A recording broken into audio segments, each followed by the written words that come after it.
Bonjour à tous, ici Nata, votre animatrice du balado Nata PR School.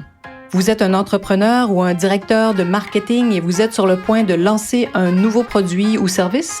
Ou vous vendez vos produits depuis un bon moment déjà, mais vous souhaitez savoir comment augmenter votre visibilité, vous faire connaître et toucher plus de clients? Chez Nata PR, nous traitons tous les jours avec de vrais clients et nous vous enseignons des solutions RP faciles, amusantes et honnêtes. Vous apprendrez ici les étapes simples pour combiner la force des relations publiques aux médias sociaux dès maintenant. Suivez-nous.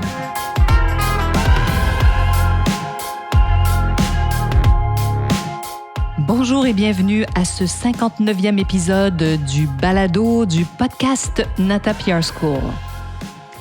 Les lois des RP et du marketing, règle numéro 14, les catégories.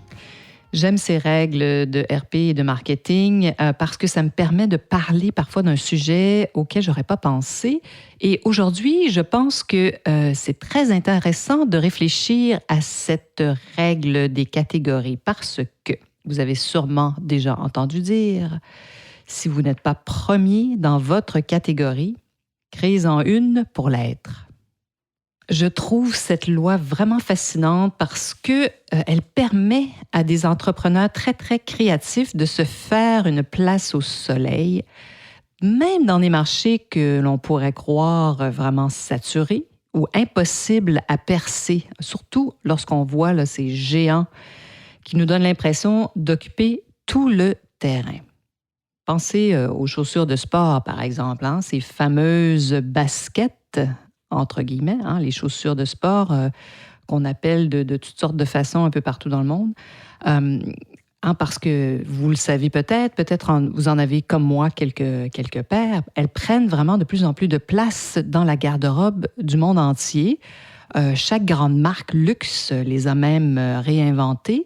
Elles sont griffées, Chanel, Louis Vuitton et compagnie. Même maintenant, aujourd'hui, les plus fashionistas des influenceuses s'y sont mises et les portent même avec des robes et des jupes.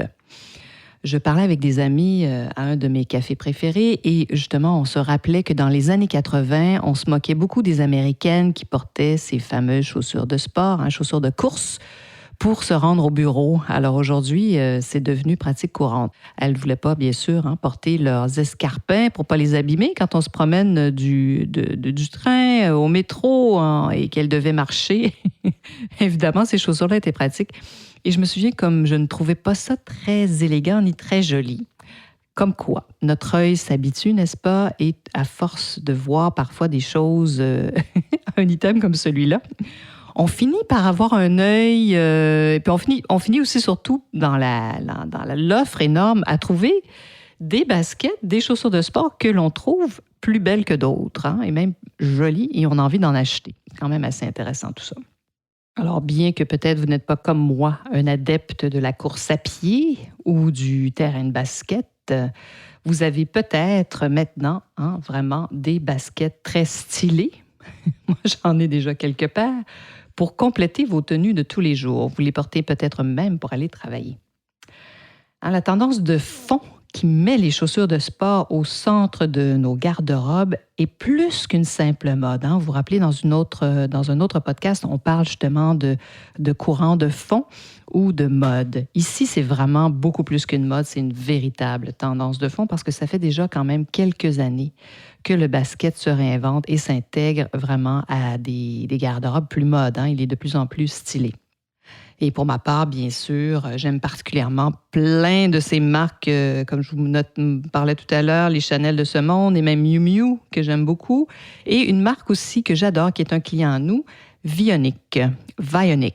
Donc, ils vendent des chaussures en ligne. Au fait, c'est très intéressant. Une marque qui s'est aussi réinventée, qui faisait des chaussures orthopédiques et qui a compris qu'en ayant un côté plus stylé, plus mode, ils pouvaient augmenter leur vente de façon incroyable. Alors, donc, Vionic, vraiment une marque à aller chercher. Si vous cherchez des chaussures tendance, confortables, c'est une marque qui devrait vous intéresser. Alors, on continue de parler de cette loi des catégories parce que j'ai découvert une marque qui existe quand même depuis plusieurs années, peut-être une dizaine d'années, mais qui a réussi vraiment à se tailler une place au soleil.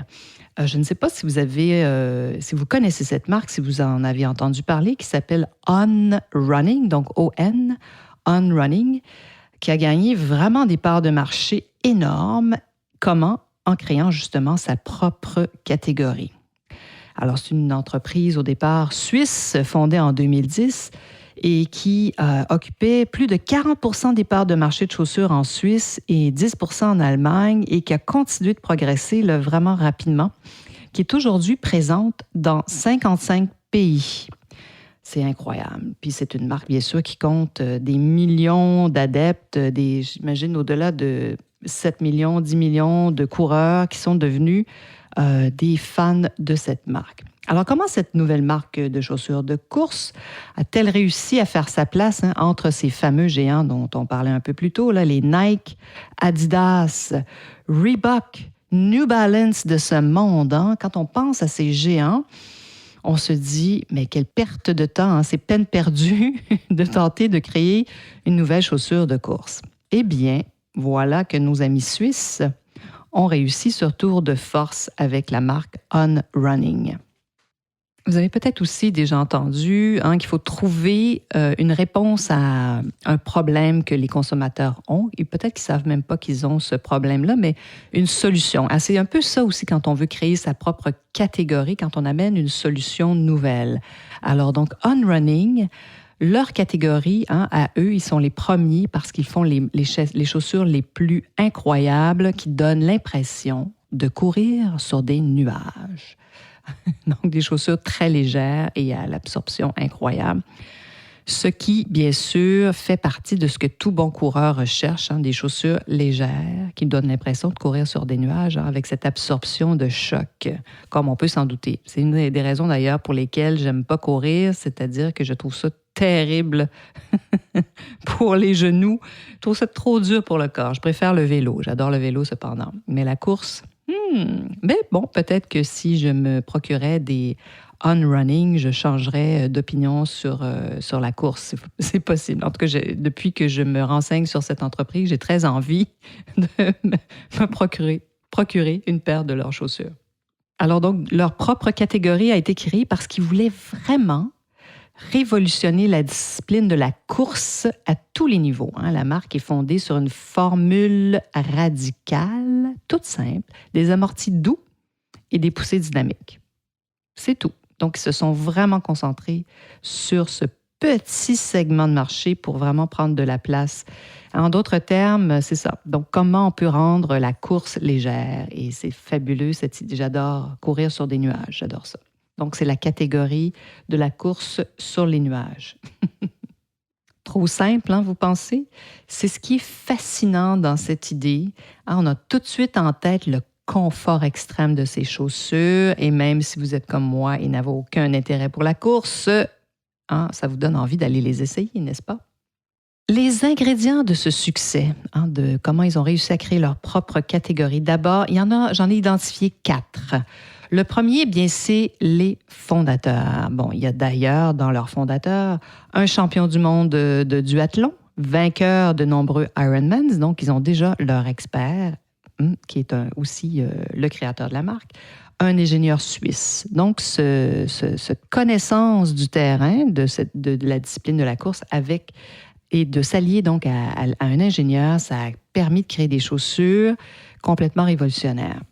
Donc, c'est le premier point, les fondateurs. Le deuxième point, l'ingénierie au service de la course. Ça, c'est vraiment brillant. Comme je vous disais, donc, cet allié qui était un ingénieur, ils ont décidé donc de réinventer la chaussure de course. Et bon, le troisième point, des chaussures qui remportent des prix internationaux, les fameux ISPO, qu'ils ont remporté, je pense, 2 ou 3, à 2 reprises au moins, donc le ISPO Brand New, quand ils ont lancé leur première version. Et ensuite, le ISPO Gold. C'est l'un des prix les plus prisés en matière d'innovation. Donc, ils ont réussi dans un marché vraiment saturé, qu'on croirait saturé, à innover.